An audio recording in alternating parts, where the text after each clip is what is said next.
तो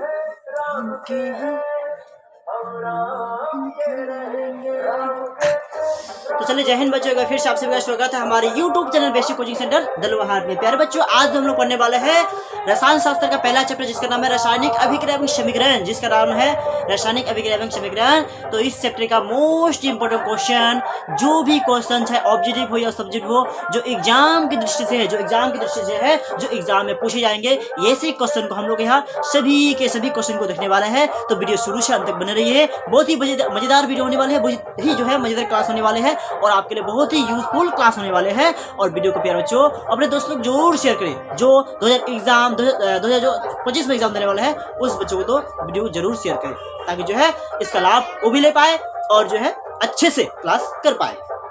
क्योंकि यहाँ जो आपको क्लास जो किया जाता है बहुत बेहतरीन ढंग से एक एक कॉन्सेप्ट को, एक एक तरीका जो है, एक एक टॉपिक को अच्छे से समझाया जाता है। ठीक है, आप जो है बहुत अच्छी तरह से समझ पाएंगे, बहुत अच्छी तरह से समझाने का प्रयास किया जा रहा है और हर टॉपिक आपको समझ में आएगा ही आएगा। और प्यारे बच्चों, उसके साथ साथ चैप्टर खत्म होने के साथ साथ जो है आपको जो ऑब्जेक्टिव का भी सब्जेक्ट का सभी क्वेश्चन दिए जाते हैं, जो एग्जाम की दृष्टि से होते हैं, जो एग्जाम में पूछे जाते हैं। ठीक है, तो चलिए प्यारे बच्चों क्लास को शुरू करते हैं। उससे पहले बता दें कि आपको शायद आपको जो है जो हमारा बजरंगबली है उसका मतलब जो है गाना सुनने को मिल पा रहा है। ठीक है, सुनने को मिल रहा है, तो ये बहुत खुशी की बात है कि हम लोग का जस्ट पास में ही मंदिर है जो उसमें भक्ति गाना चल रहा है। ठीक है, जिसके गाने से मतलब वो अभी कुछ ही देर में चलेंगे, बहुत देर से चल रहा है भक्ति गाना, तो कुछ ही देर बाद खत्म हो जाएंगे। तो प्यारे बच्चों उसको तो जानते ही आजकल जो है, आज इन दिनों में जो है अयोध्या में मंदिर बनने के कारण जो है बहुत सभी भारतवासियों को क्या उत्साह है। ठीक है, उसके साथ साथ मुझे भी बहुत उत्साह हो रही है, मुझे बहुत खुशी हो रही है कि जो है हमारे देश में ऐसे मंदिर बन पा रहा है। ठीक है, बना है, जिससे क्या बहुत से लोगों को रोजगार मिलेंगे, बहुत से लोगों को मतलब रोजगार होगा और जो है देश डेवलप की ओर बढ़ रहा है। ठीक है, एक तरह जो देश है डेवलप की ओर जा रहा है। तो इसमें कहा जाता है कि जिस देश में, जिस राज्य में टूरिस्ट की संख्या अधिक होती है, वो क्या होता है उतने ही ग्रो करता है, उतने आगे बढ़ता है।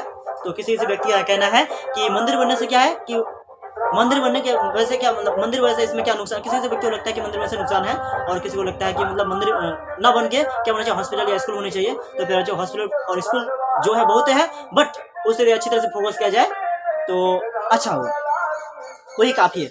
और इसमें से कहा जाता है कि शिक्षा को यदि बेहतर करना है, शिक्षा यदि मेरे ख्याल से बेहतर करना हो, तो जो सरकारी जितने कर्मचारी है, चाहे स्टाफ मतलब जो भी कर्मचारी है, उसके बेटा बेटी को या कोई भी होता है, ठीक है, जो भी हो सभी को सरकारी स्कूल में पढ़ाना चाहिए। तो इससे मुझे लगता है कि शिक्षा बेहतर से बेहतर होगा। और इसमें कुछ सरकार की उच्च पढ़ाई के सवाल आते हैं, जो कि जैसा कि कहा गया कुछ 2 दिन पहले निकला है कि 18 वर्ष से कम बच्चों को मतलब क्या कोचिंग संस्था में जाना क्या मना है। तो प्यारे बच्चों, ये रहा सरकार की काम।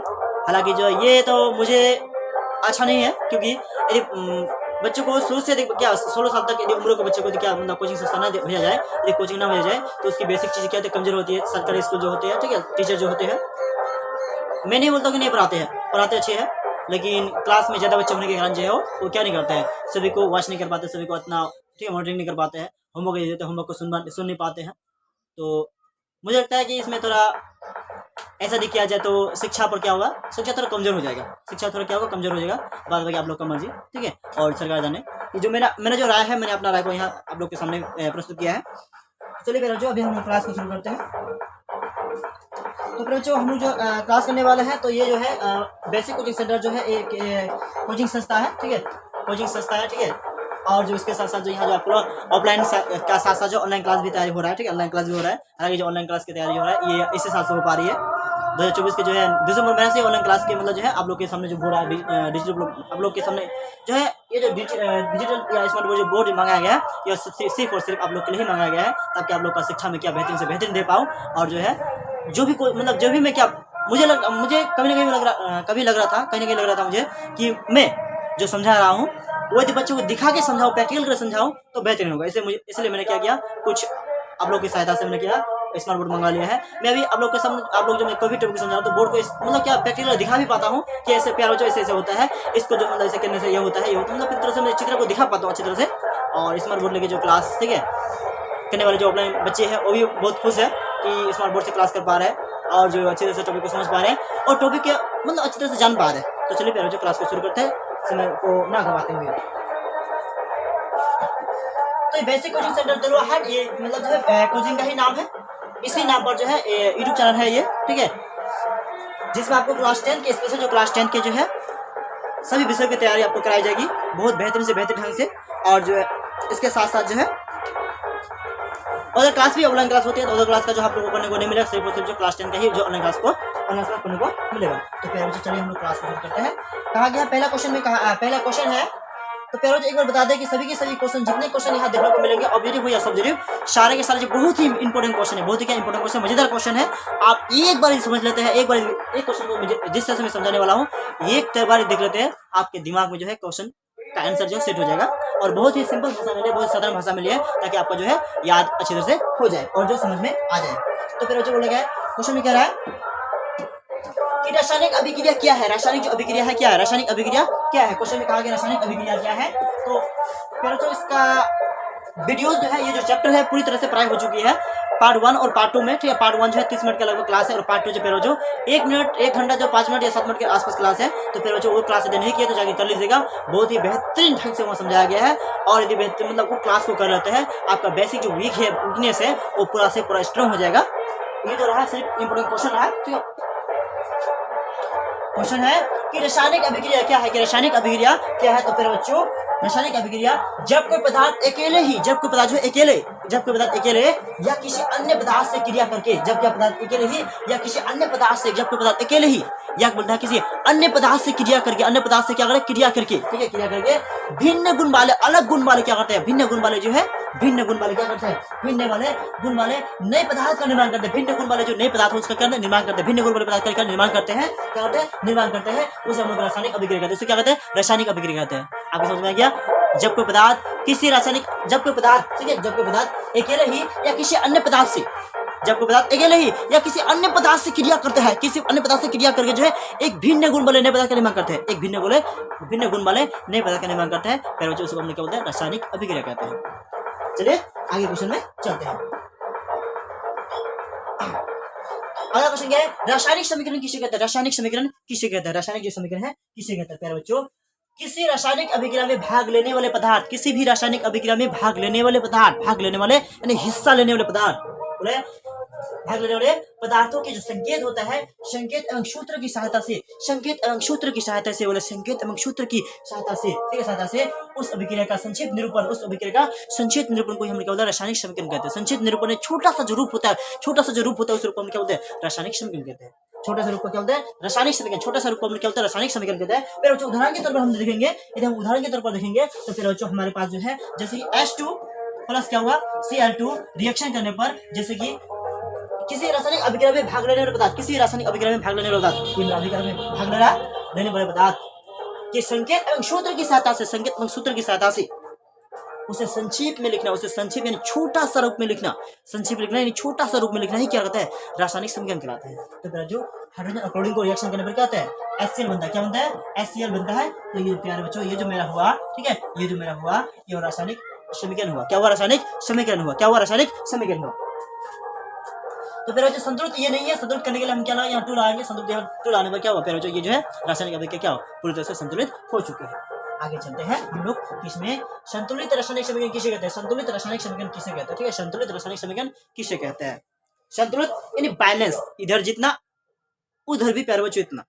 असंतुलित मतलब यदि बराबर ना होना, एक पल्ला का मतलब तराजू जो मापेंगे, एक पल्ला का ज्यादा होना, एक पल्ला का कम होना, यानी एक तरफ से ज्यादा होना, एक तरफ से कम होना को हम लोग बोला असंतुलित, और बराबर होने से क्या होगा, उसको बोला संतुलित यानी बराबर, बैलेंस।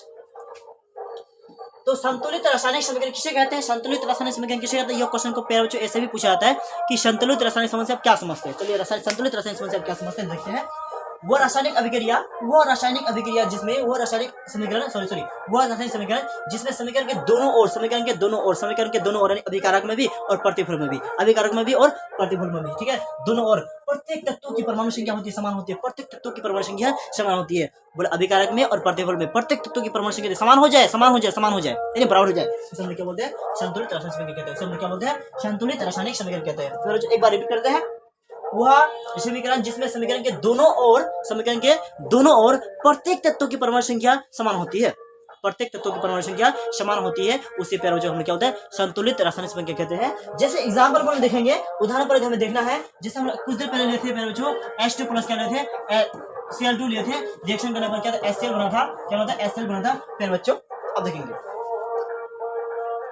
यह क्वेश्चन क्या था, समीकरण के दोनों ओर प्रत्येक तत्व की परमाणु संख्या, प्रत्येक जो तत्व होता है ना उसकी परमाणु संख्या समान होती है। प्रत्येक तत्वों की परमाणु संख्या क्या होती है? समान होती है। बट देखेंगे बच्चों, यह हाइड्रोजन की संख्या 2 है, यह हाइड्रोजन की संख्या कितना? 1 है। क्या समान है? अब बोलेंगे बिल्कुल समान नहीं है। ये देखेंगे यह क्लोरीन की संख्या 2 है, फिर बच्चों यह क्लोरीन की संख्या क्या 2 है? अब बोलेंगे सर जी ये तो गलत कर रहे हैं, बिल्कुल मतलब क्या समान नहीं है।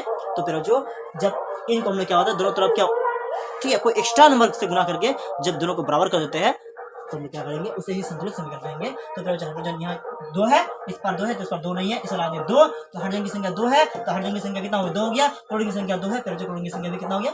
2 हुआ। इसी को बोलते हैं हम लोग संतुलित रासायनिक समीकरण। क्या ऐसे ऐसे आ गया सबको? इसी को बोलते हैं संतुलित रासायनिक समीकरण।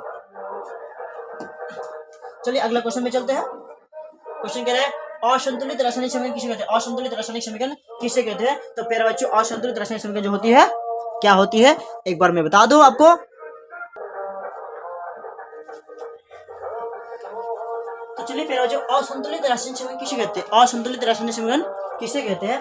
तो इसका आंसर में देखते हैं वह समीकरण जिसमें समीकरण के दोनों ओर, वह समीकरण जिसमें समीकरण के दोनों ओर, ये जो मेरा समीकरण है इसके दोनों ओर इस पार भी तत्वों की संख्याएं समान नहीं होती है। परमाणु जो तत्व होती है उसकी संख्या समान नहीं होती है। वह समीकरण जिसमें समीकरण के दोनों ओर, इस पार भी तत्वों की परमाणु संख्या समान ना होती है, परमाणु संख्या समान होती है, उसे हम लोग क्या असंतुलित रासायनिक समीकरण कहते हैं। उसे हम क्या बोलते हैं?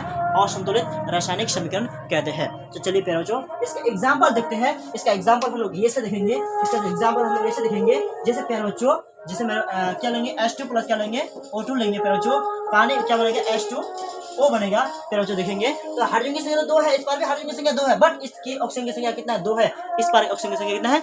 2 है, 1 है। इस पर ऑक्सीजन की संख्या कितना है? 2 है। इस प्रकार से हम देखेंगे तो प्यारे बच्चों ये संख्या जो है बैलेंस नहीं है, यानी संतुलित जो है ये बैलेंस नहीं है, यानी संतुलित क्या समीकरण नहीं है, संतुलित समीकरण नहीं है बल्कि असंतुलित समीकरण है। क्यों प्यारे बच्चों? हाइड्रोजन की संख्या इस पर में कितना हो गया? इस पर देखेंगे हाइड्रोजन की संख्या कितना हो गया? देखिए हाइड्रोजन की संख्या कितना? 2 है, ऑक्सीजन की संख्या भी 2 है। फिर बच्चों हाइड्रोजन की संख्या 2 है बट ऑक्सीजन की संख्या 1 ही है, तो ये बराबर नहीं है। इसी को बोलेंगे प्यारे बच्चों संतुलित नहीं बल्कि असंतुलित रासायनिक समीकरण। तो चलिए प्यारे बच्चों अगला क्वेश्चन में चलते हैं, अगला टॉपिक में चलते हैं। बोला रासायनिक समीकरण से प्राप्त होने वाली सूचनाएं को लिखिए। रासायनिक समीकरण से हमें क्या क्या प्राप्त सूचनाएं, मतलब क्या क्या सूचनाएं प्राप्त होती है। रासायनिक समीकरण हम करेंगे उससे हमें क्या क्या सूचनाएं प्राप्त होगा, क्या क्या हमें संकेत देगा, उसके बारे में यहाँ देखना, उसके बारे में ही इस टॉपिक में हमें जानना है, उसके बारे में ही हम क्या इस टॉपिक को जानना है। तो प्यारे बच्चों यहाँ कह रहा है कि रासायनिक समीकरण से होने वाली सूचना जो होती है निम्न है। रासायनिक समीकरण की सूचना निम्न होता है। पहले बताया गया किसी भी रासायनिक समीकरण को कोई भी रासायनिक समीकरण को ठीक है, समीकरण को अभिक्रिया के रूप में लिखने से, मतलब अभिक्रिया के रूप में लिखने से या अभिक्रिया के रूप में लिखना क्या होता है? आसान होता है। क्या होता है? आसान होती है। क्या होती है? आसान होती है। बोला इससे समय की बचत होती है। इससे क्या होता है? समय होती है उसका क्या होता है? बचत होती है। उस समय कहा गया है संपूर्ण विश्व में एक ही प्रकार के संकेतों का उपयोग होता है। संपूर्ण विश्व में, इस पूरा ब्रह्मांड में, इस पूरा वर्ल्ड में जो है एक ही तरह के क्या होते हैं? परमाणु का क्या होते हैं? एक ही तरह के संकेत जो होते हैं, एक ही तरह के संकेत का, एक ही तरह के रासायनिक अभिक्रिया या एक ही तरह के रासायनिक समीकरण का क्या होता है? उपयोग होता है। फिर बच्चों आगे बढ़ेंगे। संयोजन अभिक्रिया क्या है? संयोजन अभिक्रिया से आप क्या समझते हैं? जो संयोजन अभिक्रिया होती है उससे आप क्या समझते हैं? संयोजन अभिक्रिया से आप क्या समझते हैं? ठीक है, संयोजन अभिक्रिया से आप क्या समझते हैं? ठीक है, इतनी एनर्जी के साथ पढ़ना है, ताकि जो आपको जो है पूरी जोश के साथ पढ़ना है, ताकि आपके जो है ठीक है आपका केंद्र, आपका जो ध्यान है जिसमें पढ़ाई में हो और वस्तु में ना हो। ठीक है, और वस्तु में ना हो। तो प्यारे बच्चों यहाँ बोला है संयोजन अभिक्रिया से आप क्या समझ? संयोजन मतलब क्या ना? संयोग होना। संयोग मतलब क्या? संयोजन होना, संयोग होना मतलब जुड़ना, आपस में क्या ना? जुड़ना। प्यारे बच्चों आपस में क्या ना? जुड़ना। तो वह अभिक्रिया जिसमें 2 या 2 से अधिक पदार्थ, वह अभिक्रिया जिसमें 2 या 2 से अधिक पदार्थ ठीक है परस्पर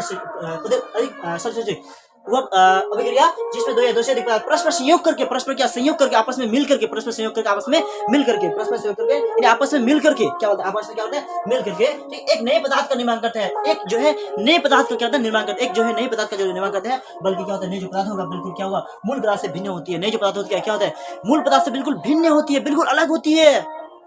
जो क्या होती है? बिल्कुल भिन्न, यानी अभिकारक से बिल्कुल क्या अलग होती है। ऐसे को हम लोग क्या बोलते हैं? संयोजन अभिक्रिया कहते हैं। ऐसे रासायनिक अभिक्रिया हम लोग क्या बोलते हैं? संयोजन अभिक्रिया कहते हैं। क्या बोलते हैं? संयोजन अभिक्रिया कहते हैं। एग्जाम्पल के तौर पर देखेंगे अभी एग्जाम्पल को तो देखना है, तो एग्जाम्पल के आधार पर यानी उदाहरण के आधार पर देखना है, फिर जो उदाहरण के आधार पर देखना है हमें, ठीक है। तो देखेंगे जैसे हम कुछ भी पदार्थ लेंगे, जैसे हम क्या ले सी ले लिए प्लस क्या ले लिए सी का रस ले लिए क्या ले लिए O2 ले लिए, रिएक्शन करने के बाद क्या बनेगा सी ले लिए कार्बन ले लिया क्या ले ऑक्सीजन ले कार्बन और ऑक्सीजन लेने पर क्या जो क्या बनेगा CO2 बने, CO क्या बना 2 बना। क्या हो है वह अभिक्रिया जिसमें दो पदार्थ, जिसमें दो या दो से अधिक पदार्थ, वह अभिक्रिया जिसमें दो या दो से अधिक पदार्थ, फिर जो अभिक्रिया जिसमें दो या दो से अधिक पदार्थ परस्पर संयोग करके नहीं परस्पर आपस करके आपस में मिल करके परस्पर संयोग करके या परस्पर आपस में मिल करके एक क्या होता है एक नए पदार्थ का निर्माण करते हैं, एक या एक से अधिक जो है नए पदार्थ का निर्माण करता है, एक पदार्थ का निर्माण कर सकते हैं उससे अधिक पदार्थ का निर्माण कर सकता है, ठीक है। उस हमने क्या बोला है जो क्या होता है कंडीशन क्या बोला, जो कंडीशन क्या होता है कि जो मूल पदार्थ से बिल्कुल भिन्न होते हैं, मूल जो पदार्थ होते हैं ना उससे बिल्कुल क्या भिन्न होती है। फिर जो मूल पदार्थ जो मेरे पास ये है, जो मूल पदार्थ है ना C+O2 होती है, इससे बिल्कुल भिन्न होती है। तो देखेंगे फिर जो CO2 जो है इससे क्या होता है बिल्कुल भिन्न होती है, इसको हम क्या बोलते हैं रासायनिक अभिक्रिया तो होगा, बट कौन सा होगा संयोजन रासायनिक अभिक्रिया, संयोजन रासायनिक अभिक्रिया पे क्या बोलेंगे इसको संयोजन रासायनिक अभिक्रिया। एग्जांपल के तौर पर वो भी ले सकते हैं, एग्जाम जो है एग्जांपल के तौर पर हम लोग क्या और दूसरा ले सकते हैं, जैसे मैग्नीशियम लेंगे Mg प्लस O2 रिएक्शन करने पर क्या बनेगा, जो रिएक्शन होगा रिएक्शन करने पर क्या होगा, जो रिएक्शन होगा हमारे पास क्या होगा Mg ऑक्साइड, ठीक है। Mg क्या होगा ऑक्साइड होगा, Mg क्या होगा ऑक्साइड होगा। दो पदार्थ आपस में संयोग किया, एक पदार्थ या एक से अधिक पदार्थ का भी निर्माण कर सकता है, हालांकि एक पदार्थ का निर्माण किया तो ये क्या होगा जो कि मूल पदार्थ से क्या होता है बिल्कुल क्या होती है, मूल पदार्थ से बिल्कुल क्या होते हैं भिन्न होते हैं, मूल पदार्थ से क्या होते हैं बिल्कुल भिन्न होते हैं, बिल्कुल क्या अलग होती है, जैसे कि बिल्कुल पदार्थ क्या होती है अलग होती है, या दो है तो यह क्या हो गया बिल्कुल एक हो गया, दो अलग हो गया। अगला क्वेश्चन प्यारे बच्चों, वियोजन अभिक्रिया से आप क्या समझते हैं, वियोजन अभिक्रिया से आप क्या समझते हैं, कौन सा क्वेश्चन है, क्वेश्चन कह रहा है कि वियोजन अभिक्रिया से आप क्या समझते हैं, वियोजन अभिक्रिया से आप क्या समझते हैं प्यारे बच्चों, वो अभिक्रिया जिसमें किसी यौगिक के बड़े अणु, वो अभिक्रिया जिसमें किसी यौगिक के बड़ा अणु, बड़ा छोटा अणु नहीं बल्कि बड़ा अणु, जैसे मान के चलो ये बड़ा सा अणु है, क्योंकि क्या है ये बड़ा अणु है, ठीक है, क्या है बड़ा सा क्या है अणु है, और यह जो क्या CaCO3 का बड़ा सा अणु है, जो क्या होता है जिसका रसायन सूत्र होता है कैल्शियम कार्बोनेट, जिसका क्या होता है रसायन सूत्र कैल्शियम कार्बोनेट। फिर जो बोला वह अभिक्रिया जिसमें किसी यौगिक के बड़े अणु के टूटने से, बड़े अणु के टूटने से ठीक है दो या दो से अधिक यौगिक का निर्माण करेगा, दो या दो से अधिक का निर्माण करेगा, उसे हम क्या बोलेंगे जो क्या होता है मूल पदार्थ से क्या बिल्कुल भिन्न होती है, जो क्या मूल पदार्थ से बिल्कुल भिन्न होती है उसे हम लोग वियोजन अभिक्रिया कहते हैं। क्या बोलते हैं उसको वियोजन अभिक्रिया कहते हैं। जैसे प्यारे बच्चों जैसे कैल्शियम कार्बोनेट है, इसको खंड करने पर कैल्शियम यानी ऑक्साइड प्लस क्या हो गया, जो कैल्शियम ऑक्साइड बच गया CaO हो गया, तो हमारे पास क्या CO क्या बच गया 2 बच गया। ये जो खंडित हुआ इस कैल्शियम कार्बोनेट को खंड करने पर, इसको तोड़ने पर जो अलग अलग यौगिक में बना, जैसे कार्बन और क्या कार्बन कैल्शियम और ऑक्साइड बन गया और CO2 बन गया, इसी को प्यारे जो हम लोग बोला इसी क्रिया विधि को हम लोग क्या बोलेंगे, इसी क्रिया विधि को या इसी प्रक्रिया को हम लोग कहते हैं वियोजन अभिक्रिया। क्या बोलेंगे वियोजन अभिक्रिया। एग्जाम्पल के तौर पर जैसे CaCO3 जैसे क्या CaCO3 इसको रिएक्शन करने पर, इसे तोड़ने पर या इसे खंडित करने पर क्या बनेगा CaCO3 बनेगा, इसे खंडित बनेगा CaCO3 को खंडित करने पर, इसको हम यदि खंडित करेंगे तो CaO बनेगा प्लस क्या CO2 बनेगा, जो क्या होगा मुक्त होगा, जो क्या होगा मुक्त होगा, यह गैस है यह मुक्त हो जाएगा, कैल्शियम ऑक्साइड हमारे पास क्या बच जाएगा। इन्हीं को हम लोग क्या बोलते हैं वियोजन अभिक्रिया। एक था ये एक ही यौगिक है, एक बड़ा सा यौगिक है, इसके टूटने से छोटा छोटा क्या बना, दो यौगिक बना, छोटा सा दो क्या बना यौगिक बना, इन्हीं यौगिक को हम लोग क्या बोलते हैं वियोजन अभिक्रिया। इसी प्रक्रिया को, इसी सिस्टम को, इसी तरीका को हम लोग बोलते हैं वियोजन अभिक्रिया। क्या बोलते हैं इसको वियोजन अभिक्रिया। अगला क्या है एकल विस्थापन अभिक्रिया। सब क्या समझते हैं एकल विस्थापन अभिक्रिया जो है, एकल विस्थापन अभिक्रिया से आप क्या समझते हैं प्यारे बच्चों, एकल विस्थापन अभिक्रिया से आप क्या समझते हैं तो देखिएगा क्या बोला है, वो अभिक्रिया जिसमें किसी यौगिक के उपस्थित, वो अभिक्रिया जिसमें किसी यौगिक के उपस्थित किसी परमाणु या परमाणु के समूह, किसी परमाणु को या परमाणु के समूह को, किसी परमाणु को या किसी परमाणु के समूह को विस्थापित कर देगा। क्या बोलेगा विस्थापित कर देगा, क्या बोलेगा विस्थापित कर देगा। ऐसी अभिक्रिया को ही हम लोग कहते हैं, ऐसी अभिक्रिया को ही कहते हैं हम लोग क्या कहते हैं एकल विस्थापन अभिक्रिया। क्या बोलते हैं एकल विस्थापन अभिक्रिया। प्यारे बच्चों देखने पर जो मेरा Fe है, Fe प्लस क्या होगा CuSO4 हो गया, यानी क्या CuSO4 हो गया, तो Fe जो मेरा लोहा है, और CuSO4 सल्फ्यूरिक अम्ल है। क्या है? सल्फ्यूरिक अम्ल है प्यारे बच्चों। यहाँ जो देखेंगे तो मेरा 2 धातु है, एक मेरा लोहा धातु है, एक मेरा कॉपर है। तो प्यारे बच्चों जो शक्तिशाली होगा, ये जो लोहा है कॉपर की तुलना में अधिक शक्तिशाली है, अधिक ताकतवर है, जो क्या करेगा इसके घर से उन्हीं के घर से निकाल के आगे भेज देगा। बोला उन्हीं के घर, मतलब ये यदि ज्यादा शक्तिशाली होने के कारण इस पर आक्रमण करेगा। आक्रमण करने के बाद क्या उन्हीं के घर से उनको धक्का मार के निकाल के क्या कर देगा? अलग कर देगा। बोला क्या तुम हवा खा या बाहर चले जाओ। तो उसको अलग भेज देने पर प्यारे बच्चों हमारे पास क्या बच गया? तो Fe बच गया और SO4 बच गया। यानी क्या हो गया? FeSO4 बच गया। ये मेरा क्या हो गया? FeSO4 जो मेरा क्या हो गया? एक क्या क्वेश्चन क्या था? क्या बोला क्वेश्चन आंसर क्या था? वो अभिक्रिया जिसमें किसी यौगिक के उपस्थित, किसी यौगिक में उपस्थित किसी परमाणु या परमाणु के समूह के परमाणु या परमाणु समूह को क्या होता है? विस्तारित कर देगा। परमाणु या परमाणु समूह को जो है उसके योग को विस्तारित कर देगा। जैसे क्या Fe जो है या Cu को क्या किया? विस्तारित किया। Cu को कॉपर को क्या किया? विस्तारित कर दिया। इसी विधि को, इसी क्रिया को, इसी सिस्टम को हम लोग क्या बोलते हैं? एकल विस्थापन अभिक्रिया। और यही आज जो मतलब यही विस्थापन अभिक्रिया जो चल रहा है हमारे भारत के या हमारे जो है भारत के या हमारे राज्य के, जो हमारे बिहार राज्य है, ऐसा ही संस्था या ऐसा ही मतलब जो है सिस्टम चल रहा है। एक ताकतवर आदमी जो है कमजोर आदमी को दबाया जा रहा है और दबा के उसके घरों से ही मतलब उसको ज्यादा दबाया जा रहा है और जो ज्यादा से ज्यादा दबा के जो है क्या कर रहा है उसको और गरीब से गरीब बनाया जा रहा है। ऐसा जो है हमारे देश में, हमारे जो है हमारे देश का सिस्टम भी ऐसा ही है कुछ।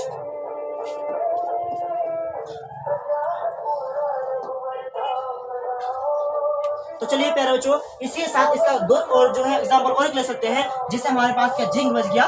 जिंक प्लस क्या, जिंक जो है क्या होता है हमारे पास जिंक एक धातु है, उसके हम लोग क्या लिए? CuSO4 लिए। क्या लिए? CuSO4 लिए। ये जो सल्फ्यूरिक अम्ल लिए, हमारे पास क्या बच गया? तो यहाँ देखेंगे जिंक भी जो है क्या कॉपर की तुलना में अधिक शक्तिशाली है। जिंक जो है वो भी अधिक शक्तिशाली है। तो प्यारे बच्चों क्या करेगा? ये ज्यादा ताकतवर होने के कारण, ज्यादा शक्तिशाली होने के कारण ये भी बोलेगा क्या? ये भी जो है इसको क्या धक्का मार के इसके अपने ही घर से निकाल के क्या करेगा? इसको जो है क्या बाहर भेज देगा और जो है ये इसके संबंध से, इसके परिवार वालों से रिश्ता बना के उसी घर में क्या रहने लगेगा। यदि कहा जाता हूँ क्या Zn प्लस क्या हो गया? SO4 बचेगा। ठीक है, Zn क्या हो गया? SO4 बचेगा। इसी को हम लोग क्या कहते हैं? एकल विस्थापन अभिक्रिया। इसी विधि को हम क्या बोलते हैं? एकल विस्थापन अभिक्रिया कहते हैं। अगला क्वेश्चन प्यारे बच्चों, उभय विस्थापन अभिक्रिया से आप क्या समझते हैं? उभय विस्थापन अभिक्रिया क्या है? या उभय विस्थापन अभिक्रिया से आप क्या समझते हैं? उभय विस्थापन अभिक्रिया क्या है? या उभय विस्थापन अभिक्रिया से आप क्या समझते हैं? ठीक है, उभय विस्थापन अभिक्रिया क्या है या उभय विस्थापन अभिक्रिया से आप क्या समझते हैं? यही क्वेश्चन को हम लोग फिर हम लोग क्या समझने वाले हैं, अच्छी तरह से समझते हैं। आइए प्यारे बच्चों अच्छे से उदाहरण लेंगे और अच्छे से हम लोग क्या समझते हैं। ठीक है,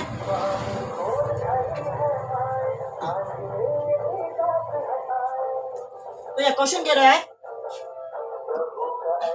वह अभिक्रिया जिसमें अपने दो आयनों का आदान प्रदान करके, वह अभिक्रिया जिसमें दो आयनों का आदान प्रदान करके, दो नए यौगिक का निर्माण करते हैं, ऐसे ही अभिक्रिया को हम लोग क्या बोलते हैं? उभय विस्थापन अभिक्रिया कहते हैं। क्या बोलते हैं? उभय विस्थापन अभिक्रिया कहते हैं प्यारे बच्चों। इसी को हम लोग क्या बोलते हैं? उभय विस्थापन अभिक्रिया। क्या? एक को लेगा एक को देगा, एक को लेगा एक को देगा। लेन देन की जो क्रिया होती है, एक अणु को देगा तो दूसरा अणु को लेगा, एक अणु को देगा तो दूसरा अणु को लेगा। इसी लेन देन की क्रिया को, इसी लेन देन की सिस्टम को हम लोग क्या कहते हैं? उभय विस्थापन अभिक्रिया कहते हैं। क्या बोलते हैं प्यारे बच्चों? उभय विस्थापन अभिक्रिया कहते हैं। चलिए देखते हैं एग्जांपल के तौर पर देखते हैं। क्वेश्चन को रिपीट कर दे, आंसर को रिपीट कर दे। क्वेश्चन का उभय विस्थापन अभिक्रिया से क्या समझते हैं? तो प्यारे बच्चों लिखना क्या है? उभय विस्थापन अभिक्रिया से क्या समझते हैं? कभी भी एग्जाम में पूछे जाए तो प्यारे बच्चों इस तरह से लिखना है, बहुत साधारण भाषा में, बहुत सिंपल भाषा में लिखना है। बोलना क्या है? वह अभिक्रिया जिसमें दो आयनों का आदान प्रदान, दो आयन, ठीक है, दो आयनों का आदान प्रदान करके, जो वह अभिक्रिया जिसमें दो है यौगिक जो अपने आयनों का आदान प्रदान, वह अभिक्रिया जिसमें दो यौगिक या जो है दो यौगिक छूट गया है, जिसमें क्या दो यौगिक अपने आयनों का आदान प्रदान करके, अपने आयनों का आदान प्रदान करके, अदल बदल करके, लेन देन करके, ठीक है, क्या बोलेगा? यौगिक का निर्माण करते हैं, लेन देन करके एक क्या यौगिक का निर्माण करते हैं। प्यारे बच्चों इसी क्रिया को, इसी सिस्टम को, इसी ठीक है विधि को हम लोग क्या कहते हैं? उभय विस्थापन अभिक्रिया कहते हैं। क्या बोलते हैं? उभय विस्थापन अभिक्रिया। चलिए जैसे देखते हैं हम लोग एग्जांपल में, जैसे हम लोग देखेंगे एग्जांपल में देखेंगे तो प्यारे जो एक्स और वाई जो मेरे कोई यौगिक है और ए और बी मेरा क्या कोई भी यौगिक है, तो क्या करेगा प्यारे बच्चों? एक यौगिक का लेन देन करेगा, एक एक यौगिक को लेन देन करेगा, लेगा देगा, तो फिर जो यहाँ का जो मेरा एक्स है यानी एक्स है और बी से अभिक्रिया करेगा, और यहाँ जो वाई है मेरा क्या ए से अभिक्रिया करेगा, यानी मेरे पास जो बनेगा ये क्या बनेगा एक्स और बी बनेगा, एक्स और बी, दूसरा बनेगा ए और वाई बचेगा, क्या बचेगा प्यारो जो ए और क्या बचेगा वाई ही बचेगा। जय श्री राम। चलिए आगे हम लोग जो है इसको उदाहरण के तौर पर देखते हैं, इसको हम लोग क्या देखते हैं उदाहरण के तौर पर देखते हैं। जैसे हम देखेंगे उदाहरण के तौर पर देखने पर प्यारे बच्चों हमारे पास जो बचेगा, जिसे देख लेते हैं, जैसे देख लेते हैं, जैसे देख लेते हैं। चलिए चलिए चलिए चलिए चलिए दिखाया जाए, चलिए दिखाया जाए। FeSO को लेते हैं यानी फेरस सल्फेट को लेते हैं, जो हमारे पास जो फेरस सल्फेट है Fe मेरा फेरस सल्फेट हो गया, इसके साथ हम रिएक्शन करेंगे, इसके साथ हम रिएक्शन करेंगे H2SO4 यानी सल्फ्यूरिक अम्ल जो H2SO4 का क्या इसको H2SO4 जो सल्फ्यूरिक अम्ल है इसको रिएक्शन करेंगे, और प्यारे बच्चों हमारे पास क्या होगा जो Fe है वो SO4 से करेगा, Fe जो होगा क्या होगा SO4 से रिएक्शन करेगा, और हमारे पास जो क्या बचेगा H2 बचेगा क्या S, H2 किससे बनेगा H2S से बनेगा, H2S यानी गैस होने के कारण ये मुक्त हो जाएगा। चलिए समझ चुके हैं, आगे हम लोग आगे के टॉपिक में चलते हैं। गाना भी बहुत मस्त चल रहा है, ठीक है, गाना जो है भक्ति गाना जो है बहुत मस्त चल रहा है, जो क्या ज्यादा उत्साह देता है, ज्यादा उत्साह पढ़ने को पढ़ाने को आपको देता है। ठीक है, अगला क्वेश्चन कह रहा है अपक्षेपण अभिक्रिया से क्या होता है। अपक्षेपण अभिक्रिया से आप क्या समझते हैं, तो प्यारे बच्चों अपक्षेपण अभिक्रिया क्या होता है, इससे आप क्या समझते हैं, ठीक है, इसके बारे में ही सिर्फ लिखना है। तो यदि हम लिखना है तो पहले हम लोग जान लेते हैं कि वो आखिर है क्या, तो जानने के बाद ही आप डिसाइड करते हैं कि मुझे आखिर लिखना क्या है। तो प्यारे बच्चों बहुत आसान भाषा, बहुत ही जो आसान विधि से, आसान भाषा से हमको समझाने वाला आपको समझाने वाला हूँ, जो कि आपको एक के बाद जो है आपके माइंड में, आपके मस्तिष्क में छप जाएंगे। ठीक है, ऐसे विधि से, ऐसा सिस्टम से, ऐसा तरीका से हमको मैं आपको पढ़ाने वाला हूँ। तो प्यारे बच्चों ऐसी अभिक्रिया बोला, ऐसी अभिक्रिया जिनमें कोई प्रतिफल, ऐसी अभिक्रिया जिनमें कोई प्रतिफल, ये तो मेरा होता है प्यारो जो अभिकारक, जिनमें कोई प्रतिफल यानी इस साइड में जो कोई प्रतिफल बोला क्या प्रतिफल ठोस के रूप में विलयन से परिवर्तन, ठोस के रूप में क्या होगा ठोस के रूप में होगा बिल्कुल किससे विलयन से परिवर्तन हो गया, यानी विलयन से परिवर्तन हो गया, विलयन से क्या पृथक हो गए। पहले प्यारो जो क्या विलयन में है, उस विलयन जब क्या होता है जब जुड़ के आपस में क्या होता है ठोस के रूप में प्राप्त होगा, उससे हम लोग उसी को विद्या को, उसी विधि को, उसी सिस्टम को, उसी तरीका को हम लोग बोलते हैं अपक्षेपण अभिक्रिया। क्या बोलते हैं अपक्षेपण अभिक्रिया। तो चलिए प्यारो जो देखते हैं, बोला है ऐसी अभिक्रिया जिनमें कोई प्रतिफल ठोस के रूप में परिवर्तन होते हैं, ठोस के रूप में विलयन से परिवर्तन होते हैं, ठोस के रूप में विलयन से पृथक होते हैं या विलयन से परिवर्तन होते हैं। ठीक है, विलयन से क्या पृथक होते हैं या विलयन से परिवर्तन होते हैं, ऐसे ऐसी को हम लोग क्या बोलते हैं ऐसी अभिक्रिया को या ऐसी रासायनिक अभिक्रिया को, ऐसी रासायनिक अभिक्रिया हम लोगों ने अपक्षेपण अभिक्रिया। प्यारे बच्चों क्या बोलेंगे अपक्षेपण अभिक्रिया, बस इतना सा है। इसी विधि को हम क्या बोलेंगे अपक्षेपण अभिक्रिया। प्यारे बच्चों क्या बोलेंगे अपक्षेपण अभिक्रिया। जैसे इसका रिएक्शन लिखना है, जिसका हम लोग क्या रिएक्शन लिखना है, तो प्यारे बच्चों हमारे पास क्या NaCl का एक घोल लेते हैं, और इसी में हम लोग क्या मिलाते हैं NaCl का जो घोल है, इसी घोल में हम लोग क्या मिलाते हैं, इसी घोल में मिला देंगे AgNO3। तो हमारे पास रिएक्शन होगा, और जैसे रिएक्शन होगा प्यारे बच्चों AgOG सुनो जी, हम लोग का लग जाएगा, और क्लोरीन से क्या होगा Ag जो है मेरे पास ये जो Ag है वो Cl से रिएक्शन करके क्या बनेगा एक अपक्षेप बनाएगा, यानी एक ठोस पदार्थ बनेगा। दोनों के दोनों विलयन है, ये भी विलयन है, ये भी विलयन है, दोनों के दोनों क्या अभी वर्तमान अभी दोनों के दोनों क्या विलयन है। जैसे दोनों विलयन आपस में मिल गया, दोनों मिलकर कोई यौगिक आपस में मिल गया, तो फिर क्या बनेगा हमारे पास अपक्षेप बनेगा। और अपक्षेप का प्यार जैसे ही अपक्षेप बनेगा विलयन से पृथक अपक्षेप बनेगा, तो ये चिन्ह होना ही है, ये चिन्ह जो क्या होना ही है, यह चिन्ह संकेत देता है कि अपक्षेप बन रहा है। इसी संकेत का नाम, इसी को ये जो चिन्ह है जो ये आवश्यक दर्शाता है, ये दर्शाता है कि ये अपक्षेप बन रहा है। क्या बन रहा है, ये अपक्षेप बना रहा है बस। और जो उसके बाद जो बच गया हमारे पास जो क्या बच गया, जो हमारे पास बच गया है, जो भी हमारे पास धातु बच गया है उसे लिख दो। क्या बच गया Na बच गया है, तो Na हम लोग क्या करेंगे लिख देंगे, Na लिख देंगे, और बच गया NO3 यानी क्या लिखेंगे NO3। यही क्या हुआ रिएक्शन, और इन्हीं रिएक्शन को, इन्हीं विधि को हम लोग क्या बोलते हैं अपक्षेपण रासायनिक अपक्षेपण अभिक्रिया बोलते हैं। क्या बोलते हैं अपक्षेपण अभिक्रिया कहते हैं। तो प्यारा जो अपक्षेपण जो अभिक्रिया है उसका पहचानने का तरीका है सिर्फ और सिर्फ यह चिन्ह, जो तीर का निशान होगा नीचे की ओर होगा, तीर का निशान क्या होगा नीचे की ओर होगा। और प्यारो जो जब तीर का निशान ऊपर की हो, तो ये क्या कोई गैस बना रहा है, और गैस को मुक्त कर रहा है, करके क्या कर रहा है मुक्त कर रहा है, क्या कर रहा है ये मुक्त कर रहा है। चलिए आगे देखते हैं।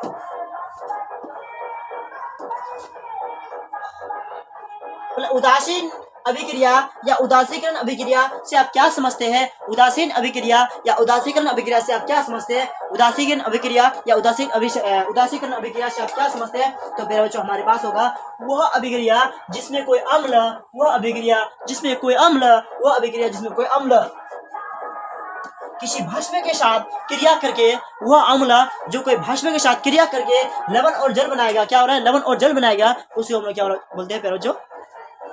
उदासीकरण अभिक्रिया कहते हैं। उसी को क्या बोलते हैं? उदासीनीकरण अभिक्रिया। तो मैं आप लोग को बता दूं कि अम्ल क्या होते हैं और जो भस्म होते हैं ये क्या होते हैं। तो प्यारे बच्चों अम्ल वह जल विलयन है, अम्ल वह जल का एक विलयन है, वह जल का एक घोल है जिसको जो क्या होता है स्वाद में क्या होता है? खट्टा होता है। जो स्वाद में क्या होता है प्यारे बच्चों? खट्टा होता है। आगे चलेंगे। भस्म क्या है या भीष्म किसे कहते हैं? भस्म किसे कहते हैं? तो प्यारे बच्चों भस्म भी वह जल विलयन है, यानी वह जल का घोल है जिसका स्वाद या जिसको टेस्ट करने पर जिसका स्वाद हमें क्या होगा? कड़वा होगा। कड़वा क्या होगा? कड़वा होगा। उसे हम लोग क्या भस्म कहते हैं। कभी भी अम्ल को और भस्म को यानी हिंदी अपनी भाषा में बोलेंगे तो तीता तीता तीता क्या होगा? भस्म यानी वह जल विलयन है जिसको जो क्या स्वाद में क्या होते हैं? कड़वा होता है या तीता होता है। जब हम क्या करेंगे किसी अम्ल को, जैसे HCl मेरा कोई अम्ल है, HCl मेरा क्या है? कोई अम्ल है। इसी HCl को हम लोग क्या बनाएंगे? इसी को हम लोग क्या बनाएंगे? किसी भी क्या जो OH NaOH में क्या कोई भस्म हो गया, इन्हीं को भस्म के साथ मिलाने पर जो हमारे पास क्या बनेगा? सादा नमक बनेगा। जो सादा नमक का रसायन सूत्र क्या होता है?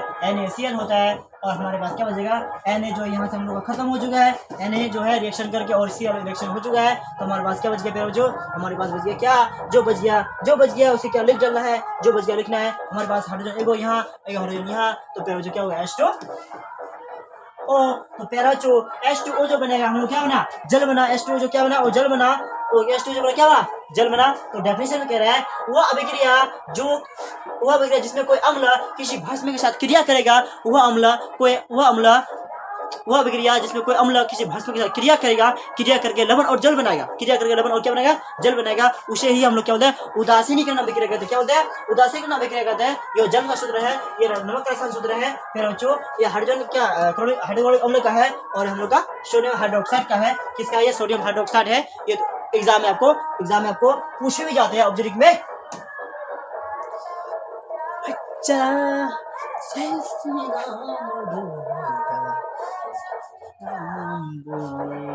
चलिए आगे चलते हैं फिर बच्चों।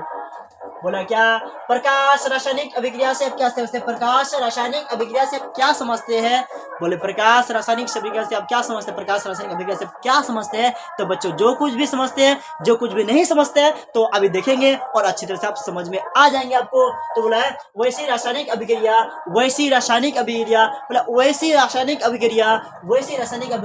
जो प्रकाश की उपस्थिति में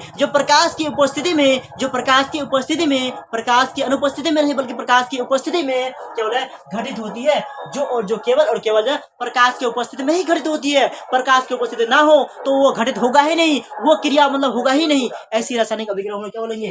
प्रकाश रासायनिक अभिक्रिया। क्या बोलेंगे? प्रकाश रासायनिक अभिक्रिया। क्या बोलेंगे? प्रकाश रासायनिक अभिक्रिया। वो जो क्रिया होने हैं सिर्फ क्या प्रकाश की उपस्थिति में ही होने हैं, प्रकाश की ऊर्जा की उपस्थिति में ही होना है। प्रकाश यदि ना हो तो यह क्रिया होगा ही नहीं। ठीक है, रिपीट करते एक बार। प्रकाश रासायनिक अभिक्रिया, प्रकाश रासायनिक अभिक्रिया सब क्या समझते हैं? तो फिर जो वैसे रासायनिक अभिक्रिया जो प्रकाश की उपस्थिति में घटित होती है, जो प्रकाश की उपस्थिति में ही घटित होती है, उसे हम लोग क्या बोलते हैं बच्चों? उसी को बोलेंगे क्या उसी को बोलेंगे क्या बोलेंगे? प्रकाश रासायनिक अभिक्रिया। क्या बोलेंगे? प्रकाश रासायनिक अभिक्रिया। चलिए इसका एग्जाम्पल लेते हैं।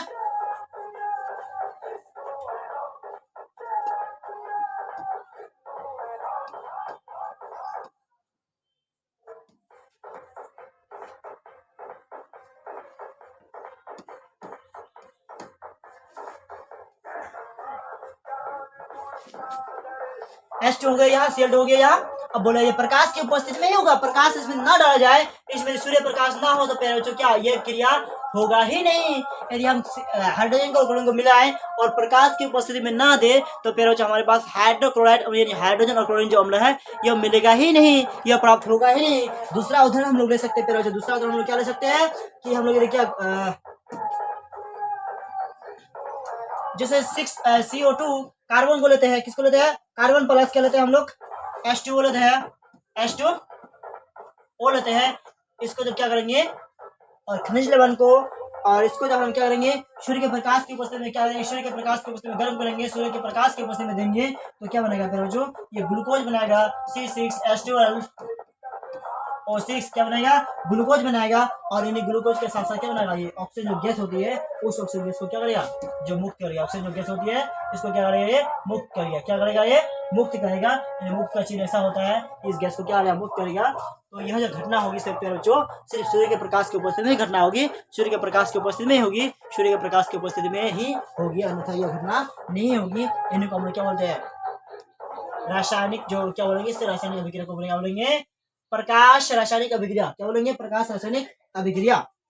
ठीक है। हालांकि जो ये जो अभिक्रिया है जो बैलेंस नहीं है, या संतुलित नहीं है, संतुलित करने के लिए क्या लगाएंगे, सिर्फ और जो सिर्फ है, संतुलित करने के लिए हम लोग क्या लगाएंगे, हाइड्रोजन। क्या इसमें 2 बनेगा, तो हमारे पास देखेंगे तो कितना कितना है, हाइड्रोजन कितना है, यहाँ कितना हो गया, तो इसी को हम लोग क्या लगाएंगे, कोई अंक लगाएंगे तो उसको लगा हम लोग छोड़ देंगे। ठीक है। और जो अभिक्रिया हो जाएगा। अभी बढ़ेंगे, ऑक्सीकरण अपकरण अभिक्रिया किसे कहते हैं, ऑक्सीकरण अपकरण अभिक्रिया किसे कहते हैं प्यारे बच्चों, ऑक्सीकरण अपकरण अभिक्रिया किसे कहते हैं, ऑक्सीकरण अपकरण अभिक्रिया सब क्या समझते हैं। यह एक विशेष प्रकार की रासायनिक अभिक्रिया है। ऑक्सीकरण अपकरण एक जो है विशेष प्रकार की रासायनिक अभिक्रिया है। क्या है, विशेष प्रकार की रासायनिक अभिक्रिया है, जो सदैव साथ साथ होती है, जो सदैव क्या होती है, साथ साथ होती है, ना आगे ना पीछे, हमेशा साथ साथ, ऐसा ऐसा नहीं बल्कि ऐसा ऐसा, ऐसा ऐसा नहीं बल्कि ऐसा ऐसा होती है। ठीक है। हमेशा साथ साथ, आगे जाएगा तो साथ, पीछे जाएगा तो साथ, आगे जाएगा तो साथ में, और पीछे आएगा तो साथ में। ऐसा नहीं कि आगे गया पीछे गया, आगे गया पीछे गया, आगे गया पीछे गया, ऐसा नहीं बल्कि साथ साथ होती है। ठीक है। क्या बोले, ऑक्सीकरण अपकरण अभिक्रिया किसे कहते हैं, यह एक विशेष प्रकार की रासायनिक अभिक्रिया है, जो सदैव साथ साथ होती है, जो सदैव साथ साथ होती है। जो इन्हीं रासायनिक अभिक्रिया को रेडॉक्स अभिक्रिया कहते हैं, इन्हीं रासायनिक अभिक्रिया को रेडॉक्स अभिक्रिया कहते हैं। तो यह जो है क्वेश्चन बहुत बार एग्जाम में पूछे जा चुके हैं, और पूछने का लेवल भी है इस क्वेश्चन में, इस नाम से पूछे जाते हैं इस क्वेश्चन को, कि रेडॉक्स अभिक्रिया सब क्या समझते हैं, कि रेडॉक्स अभिक्रिया क्या है प्यारे बच्चों। ऐसी रासायनिक मतलब क्या, यह एक विशेष प्रकार की रासायनिक अभिक्रिया है जो हमेशा साथ साथ होती है। ठीक है। उसे हम लोग रेडॉक्स अभिक्रिया कहते हैं। क्या बोलते हैं उसे, रेडॉक्स अभिक्रिया कहते हैं। आगे चलते हैं हम लोग अगला क्वेश्चन में। सॉरी, इसका हम लोग उदाहरण नहीं देखे हैं, इसका हम लोग एक बार क्या देते हैं, एग्जाम्पल या उदाहरण देख लेते हैं, रेडॉक्स अभिक्रिया क्या होती है।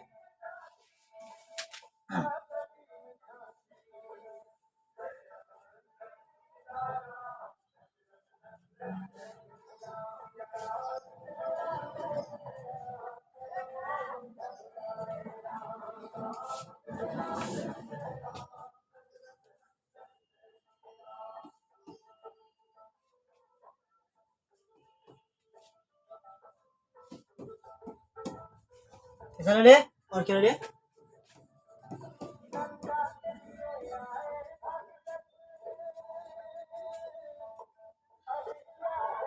ठीक है, साथ साथ होती है, इसका हम लोग ऐसा लिख सकते हैं।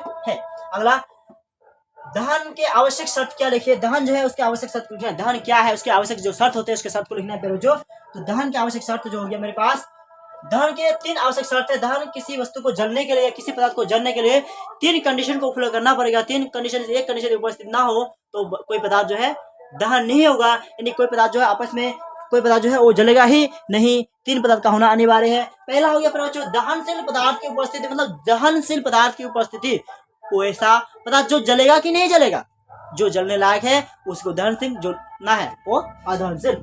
आगे दूसरा में क्या है, दहन के पोषक पदार्थ की उपस्थिति, दहन के पोषक पदार्थ की उपस्थिति, दहन के पोषक पदार्थ की उपस्थिति। तीसरा हो गया मेरे प्यारे, तीसरा हो चुका है यहाँ ज्वलन ताप की प्राप्ति, ज्वलन ताप की प्राप्ति। और ज्वलन ताप की प्राप्ति, ज्वलन ताप तक जाएगा कि नहीं जाएगा, जब तक ज्वलन ताप तक नहीं जाएगा कोई पदार्थ नहीं जलेगा।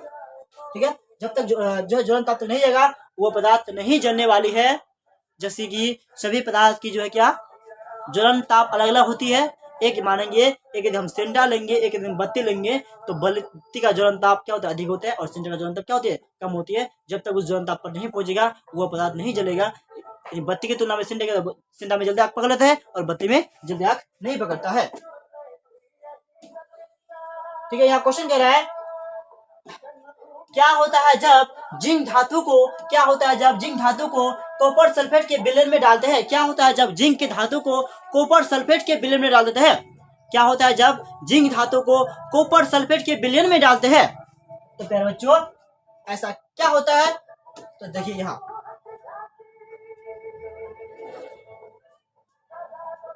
कुछ नीचे जा चुके हैं ये, तो इसका आंसर यहाँ देखते हो, ठीक है। यहाँ क्या होता है जब जिंक धातु को कॉपर सल्फेट के विलयन में या कॉपर सल्फेट के घोल में डालते हैं? तो प्यारे बच्चों देखते हैं, जब जिंक की यानी जब जो है जिंक की अधिक क्रियाशीलता के कारण क्या था, जिंक की अधिक क्रियाशीलता के कारण जो है कारण कॉपर सल्फेट जो है क्या CuSO4 के विलयन में जिंक मिलाया जाता है। तो ठीक है, तो कॉपर को जिंक से बदल दिया जाता है, कॉपर को जिंक से बदल जाता है और जिंक सल्फेट बन जाता है। क्या होता है? जिंक सल्फेट बन जाता है। प्रतिक्रिया के दौरान विलयन का रंग जो होता है, विलयन का जो रंग होता है क्या होती है, वो नीले से जो है रंगीन हो जाता है। नीला रंग से क्या होता है? रंगीन, यानी रंग उसमें बसता ही नहीं है। इसी क्रिया को हम लोग क्या रसायन संकेतन इस तरह से दर्शा सकते हैं या इस तरह से दर्शाया गया है। तो प्यारे बच्चों और एक क्वेश्चन छूट गया जो महत्वपूर्ण क्वेश्चन है। यह क्वेश्चन कह रहा है रासायनिक समीकरण को क्यों संतुलित किया जाता है? जो रासायनिक समीकरण है उसे क्यों संतुलित करते हैं? संतुलित करना क्यों जरूरी है? यदि हम संतुलित ना करें तो क्या हो सकता है? तो आंसर लिखेगा, बोला क्या, किसी रासायनिक अभिक्रिया में द्रव्यमान का तो नाश होते हैं और न ही निर्माण होती है। जब भी रासायनिक अभिक्रिया होगा उसमें द्रव्यमान का क्या, द्रव्यमान जो होगा ना उसका निर्माण होगा ना उसका नाश होगा। यदि हम इसको मान के चलो 5 यदि है, यदि 5 kg द्रव्यमान है तो या 5 यदि अणु है या 5 kg द्रव्यमान है तो इस प्रकार भी 5 kg ही द्रव्यमान होगा। बट इस कंडीशन बोला है ना तो उसका क्या होता है, अभिक्रिया द्रव्यमान का निर्माण होता है और नहीं क्या होता है, नाश होती है। रासायनिक अभिक्रिया के पहले एवं उसके बाद में प्रत्येक तत्व के परमाणुओं की संख्या समान रहती है। इन कारण हमें जो है समीकरण को संतुलित करना आवश्यकता होती है। इन्हीं कारण से उसको संतुलित करने की आवश्यकता होती है।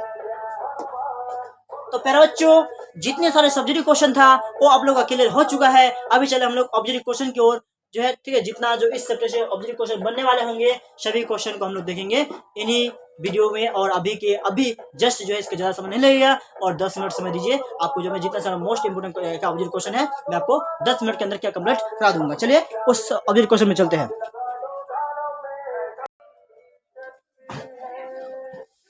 तो चलिए प्यारे बच्चों आ चुके हैं हम लोग ऑब्जेक्टिव क्वेश्चन में। ऑब्जेक्टिव क्वेश्चन ज्यादा नहीं है, ठीक है, मात्र 20 आपको पढ़ने को मिलेंगे।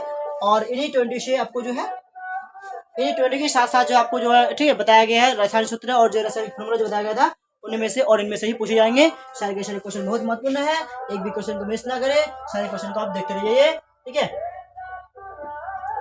पहला क्वेश्चन कह रहे हैं बच्चों, पहला जो क्वेश्चन कह रहा है रासायनिक अभिक्रिया में भाग लेने वाले पदार्थ, बोला रासायनिक अभिक्रिया में भाग लेने वाले पदार्थ कौन ऐसा रासायनिक अभिक्रिया में भाग लेता है? जो भाग लेता है उसको क्या कहते हैं? कह रहा है कि रासायनिक अभिक्रिया में भाग लेने वाले पदार्थ को कहा जाता है। तो फिर कहा जाता है अभिकारक कहते हैं। क्या कहते हैं? अभिकारक कहा जाता है। क्या कहते हैं? अभिकारक कहा जाता है। फिर जो ये आपको जो पढ़ा चुका है और पढ़ा हुआ क्वेश्चन है। आगे चलते हैं। क्वेश्चन जो है लोहा को जिंक से लेपित करने की क्रिया को, लोहा को जिंक से लेपित करने की क्रिया को क्या कहते हैं? तो संक्षारण कहते हैं, ग्लेविनीकरण कहते हैं, पानी चढ़ाना कहते हैं या विद्युत अपहरण कहते हैं। तो फिर बच्चों इनमें से हम लोग कहते हैं ग्लेविनीकरण। क्या कहते हैं? ग्लेविनीकरण कहते हैं। क्या कहते हैं? ग्लेविनीकरण कहते हैं। ये जो एक्स्ट्रा क्वेश्चन आ चुके हैं फिर बच्चों, ये जो क्वेश्चन है इस चैप्टर से है ही नहीं। सिल्वर क्लोराइड का रंग होता है, जो सिल्वर क्लोराइड होता है उसका रंग कैसा होता है? सिल्वर क्लोराइड जो है उसका रंग जो होता है, फिर जो सिल्वर क्लोराइड जो उसका रंग हमें बताना है कैसा होता है। श्वेत होता है, लाल होता है, पीला होता है, हरा होता है, फिर क्या होता है? श्वेत होता है। इसमें कोई रंग का नहीं होता है, ये श्वेत होता है, इसका कोई जो है रंग नहीं होता है। आगे चलेंगे फिर बच्चों, इसी के साथ पढ़ेंगे हम लोग क्वेश्चन नंबर 4 में। क्वेश्चन 4 में कहा गया है निम्नलिखित में से कौन एक दहन अभिक्रिया है? निम्नलिखित में कौन से जो क्या है एक दहन अभिक्रिया है? तो इसमें से दहन जो है पेट्रोल का जलना क्या दहन अभिक्रिया है? क्या पेट्रोल का जलना ही क्या है? एक दहन अभिक्रिया है। पेट्रोल का क्या जलना एक दहन अभिक्रिया है। बोला साग सब्जियों को विघटित होकर कंपोस्ट बनाना, साग सब्जी को विघटित होकर क्या कंपोस्ट बनाना, विघटित होकर क्या बनाना? कंपोस्ट बनाना क्या है? तो यह बच्चों क्या उष्मा छिपी है। क्या है? उष्मा छिपी है। ऐसा कह सकते हैं कि उष्मा छिपी है। बच्चों उष्मा छिपी डेफिनेशन में क्या पढ़े? ऐसी रासायनिक अभिक्रिया जिसमें ऊर्जा का उत्सर्जन होता है, ऊर्जा का उत्सर्जन होता है। तो अपघटित करने पर क्या ऊर्जा का क्या इसमें उत्सर्जन होगा, ऊर्जा का निर्माण होगा। तो ऊर्जा का निर्माण होने पर हम क्या उष्मा छिपी कहते हैं। क्या बोलते हैं? उष्मा छिपी अभिक्रिया कहते हैं। क्वेश्चन नंबर आज 6 में कह रहे हैं क्वेश्चन पे जो कि रासायनिक अभिक्रिया के दौरान किसी पदार्थ में ऑक्सीजन का, किसी पदार्थ में ऑक्सीजन का ह्रास होता है, ऑक्सीजन का क्या होता है, ह्रास होता है, ऑक्सीजन का क्या होता है, ह्रास होता है, इसे क्या बोलेंगे, बोलेंगे अपचयन। ह्रास होने पर क्या बोलेंगे, अपचयन अभिक्रिया बोलेंगे, क्या बोलेंगे, अपचयन अभिक्रिया, क्या बोलेंगे, अपचयन अभिक्रिया। अगला है सॉरी 7 नंबर होना चाहिए, 7 नंबर कहाँ है, 7 नंबर कहाँ आ चुके हैं, 7 नंबर आप लोग के सामने। जब मैग्नीशियम फीता को जलाया जाता है, मैग्नीशियम की जो फीता उसको जलाया जाता है तो आग, ठीक है, उत्पन्न आग की लो होती है। जब मैग्नीशियम जो इसको फीता को जलाता है तो क्या होते हैं, उत्पन्न आग की जो लो होती है, उसमें आग की जो लो होती है कैसे होती है, उसको जो आग की लो होती है कैसे होती है, पीली होती है, नीली होती है, चमकीला उजला होती है या लाल होती है, तो फिर चमकीला उजला होती है। क्या होती है, चमकीला उजला होती है, क्या होती है, चमकीला उजला होती है। जिंक, ठीक है, ZnCuSO4 और ZnSO4 और Cu रासायनिक अभिक्रिया है।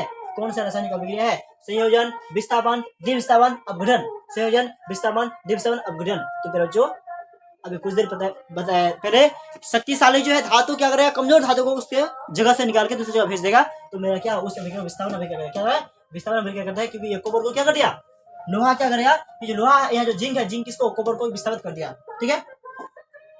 अगला क्वेश्चन है, उपचयन वह प्रक्रिया है, उपचयन वह अभिक्रिया है, उपचयन जो है वह प्रक्रिया है जो क्या करता है, जो ऑक्सीजन का योग करता है, ऑक्सीजन का हाइड्रोजन का वियोग करता है, या इलेक्ट्रॉन का त्याग करता है, या इलेक्ट्रॉन जो उसका क्या करता है, त्याग करता है। तो फिर इसमें से जो है सभी के सभी और होगा, जिसमें से क्या इलेक्ट्रॉन का भी त्याग करता है, हाइड्रोजन का भी वियोग करते हैं, और जो ऑक्सीजन है उसका भी क्या करता है, योग करता है, ऑक्सीजन का भी क्या करता है, योग करता है, जोड़ता है। इसी के साथ चलेंगे अगला क्वेश्चन में प्यारे बच्चों। अगला क्वेश्चन में कहा गया, श्वास जो है किस प्रकार की रासायनिक अभिक्रिया है, जो श्वास जो हम लोग सांस लेते हैं, श्वास जो हम लोग सांस लेते हैं, यह किस प्रकार की रासायनिक अभिक्रिया है। तो प्यारे बच्चों, यह किस प्रकार की रासायनिक अभिक्रिया, जो सांस लेते हैं हम लोग, जो श्वास जो लेते हैं, यह किस प्रकार की अभिक्रिया है। तो ऑप्शन लिखेंगे, ऑप्शन हमारे पास आ चुका है, क्या बोला है, अपचयन, संयोजन, ऊष्माक्षेपी। तो हमारे पास क्या है, ऊष्माक्षेपी है, क्या है, ऊष्माक्षेपी अभिक्रिया है। इसके साथ चलेंगे, निम्नलिखित में कौन सा पदार्थ जो ऑक्सीजन से संयोग नहीं होता है, कौन सा ऐसा पदार्थ जो ऑक्सीजन से संयोग होता ही नहीं है, जो ऑक्सीजन है उससे संयोग होता नहीं है, ऑक्सीजन जो ऑक्सीजन है उससे संयोग होता ही नहीं है, ऑक्सीजन के साथ संयोग होता ही नहीं है। तो फिर बच्चों इसी का हम लोग पढ़ेंगे, तांबा, लेड, जिंक, पोटेशियम, तांबा, लेड, जिंक, पोटेशियम, तांबा, लेड, जिंक, पोटेशियम, तांबा, लेड, जिंक, पोटेशियम। इसमें क्या है बताओ, तांबा है, लेड है, जिंक है, पोटेशियम है, क्या है, जल्द से जल्द कमेंट करके बताओ। तो पहले जो क्या हुआ, लेड हुआ, जिसको शीशा भी कहता है, ये जो है धातु से, ये जो है ऑक्सीजन के साथ संयोग नहीं करता, संयोग नहीं करता, यह ऑक्सीजन के साथ संयोग नहीं करता है। बोले खाद बनाने में प्रयुक्त द्रवीभूत पेट्रोलियम गैस को अवयव है, बोले खाना बनाने में प्रयुक्त द्रवीभूत पेट्रोलियम गैस का प्रमुख अवयव है, किसका अवयव है, ये किसका है, प्रोपेन का है, मेथेन का है, ब्यूटेन का, या एथेन का है, इनमें से किसी का नहीं है। तो फिर बच्चों ब्यूटेन का है, किसका है, ब्यूटेन का, किसका है ये, ब्यूटेन का है, किसका है ये, ब्यूटेन का। क्वेश्चन नंबर 13, जिस न्यूनतम ताप पर कोई पदार्थ जलना आरंभ करता है, जिस न्यूनतम ताप पर कोई पदार्थ जलना ताप करता है, यानी कम से कम ताप पर कोई पदार्थ जलना ताप शुरू करता है, उसको हम क्या होते हैं बच्चों, ज्वलन ताप कहते हैं। क्या कहते हैं, ज्वलन ताप कहते हैं, क्या कहते हैं, ज्वलन ताप कहते हैं, ज्वलन क्या होता है, ताप कहते हैं। आगे पढ़ेंगे प्यारे बच्चों। इसके साथ क्वेश्चन नंबर कितना में, 14 में, निम्नलिखित में कौन ऊष्माक्षेपी अभिक्रिया का उदाहरण है, इनमें से कौन है जो ऊष्माक्षेपी अभिक्रिया का उदाहरण है। तो बताना है, आप लोग को बताना है, आप लोग कमेंट करके जरूर बताइए। चलिए कमेंट करके जरूर बताइए, देख लेते हैं। जल का वाष्पन, अम्लों को जल द्वारा, ठीक है, तनु करना, या सुनादार का उत्पादन, या नॉन ऑफ दिस, यानी इनमें से कोई नहीं, या फिर इनमें से कोई नहीं। तो पहले इनमें से होगा अम्लों को जल द्वारा तनु करना, अम्लों को जल द्वारा क्या ना तनु क्लिक करना, ठीक है, ऑप्शन जो बी है बिल्कुल राइट होगा। रासायनिक अभिक्रियाओं को व्यक्त किया जाता है, रासायनिक अभिक्रिया जो उसको व्यक्त किया जाता है, रासायनिक अभिक्रिया द्वारा व्यक्त किया संकेत अनुसूत्र संकेत के रूप में, अनुसूत्र के रूप में, समीकरण द्वारा, या सरल अनुसूत्रों के द्वारा, या बोला सरल अनुसूत्रों के द्वारा, ऑप्शन जो है समीकरणों के द्वारा, किसके द्वारा, समीकरण के द्वारा, समीकरणों के द्वारा। शरीर में भोजन का पाचन किस प्रकार की अभिक्रिया है, शरीर में भोजन का जो पाचन है, शरीर में भोजन का पाचन किस प्रकार की अभिक्रिया है। तो ये अनोक्सी, ठीक है, अनोक्सी है, क्या है बच्चों, अनोक्सी, क्या है ये, अनोक्सी।